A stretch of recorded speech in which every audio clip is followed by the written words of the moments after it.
نن درته 15 داسې څخه یم چې که کنټرول مو پرې پیدا که په خپلو کړنو په خپل ژوند او د خپلو کړنو په نتایجو مو کنټرول پیدا کیږي. لومړی خپله خوله. که خپله خوله مو کنټرول کړه ډېر څه کنټرولولی شئ. ډېر خلک مخکې له دې چې فکر وکړي خبرې کوي او دا دوی ته د نورو په وړاندې د دوی د درناوي د له منځه تلو په بیه تمامیږي. دویم خپل طبیعت او موډ په کنټرول کې ساته. که رښتیا درته ویم له هغه کسانو سره وړه ناسته هم زما ټوله ورځ خرابولی شي چې ټوله ورځ یې موډ او طبع خرابوي. له سره تر پښو شکایت وي او په هر څه کې د مثبتو ټکو پر ځای په منفي ټکو پسې ګرځي. دا ډول خلکو ته خپله هم دا حالت ګټه نه کوي بلکې نورو ته هم منفي انرژي ورکوي.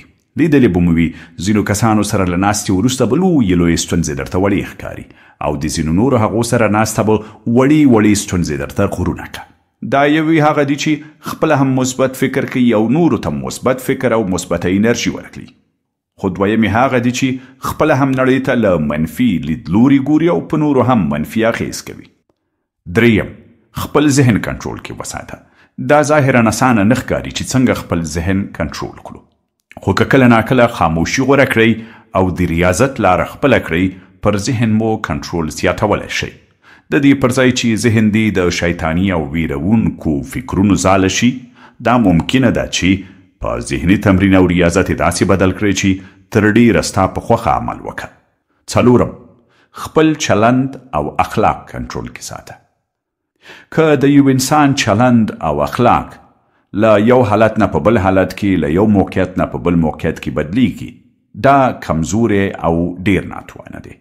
چلند او اخلاق د انسان رښتینی ځواک څرګندوي.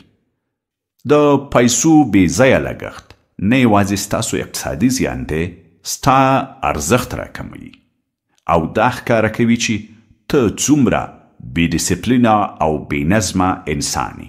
ځکه هغه خلک چې ډیسپلین او نظم ولري هغوی د پیسو په ګټلو د پیسو په مصرفولو او همدارنګه د لګښت په برخه کې له احتیاط فکر او غور کار اخلي.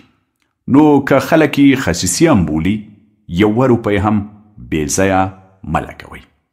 که مو دا 15 څه د خپل ژوند په اړه کنټرول کړل نو تاسو به له غرور او تکبر پرته د ځواک او قدرت څښتنان اوسئ. له کمزورۍ پرته به آرام او سوله مومئ. د ځان له ورکولو پرته به شتمن یئ. که تاسو په دې 15 نور څه ور زیاتوئ نو په تفسیرو کې یې لیکلی شئ. راځئ بحث او خبرې پرې وکړو. اوس همدومره. د خدای ښه دې وي.